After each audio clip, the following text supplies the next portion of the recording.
You know, as an awkward person, you overthink too much. How do I say this? How do I ask for this? And it's really simple. You just ask what you need. I think what you fear is criticism and judgment. Maybe you have been belittled before by your close ones, and you're afraid of making a mistake in saying something.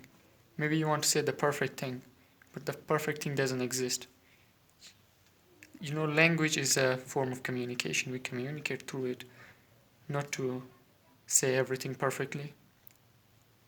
That's common sense. You don't go to a bookstore and ask for a cigarette.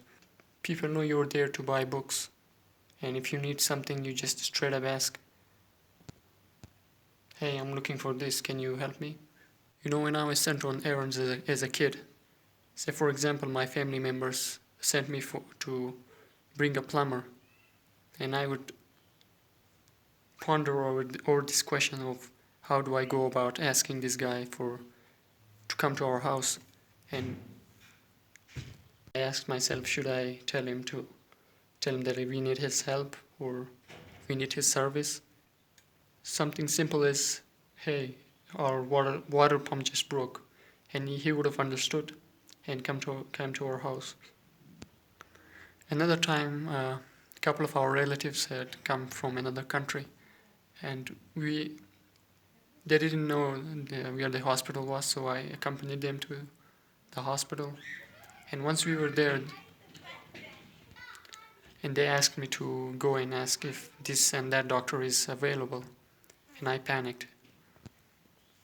I was a kid. I hadn't come to a hospital before without my parents, and I didn't want to look like a baby. I didn't know from whom I could gather if the doctor was available or not.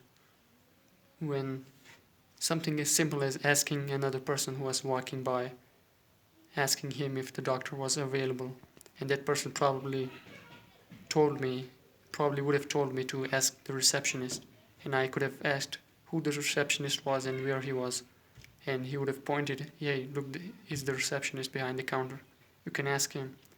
And that really would have solved the problem, instead of just me panicking and thinking, what am I going to do next? I made a video, I think it was my first video after 1 year. It was about awkwardness, why we feel awkward. And in that I said the basic reason for us panicking and becoming awkward is fear of judgment.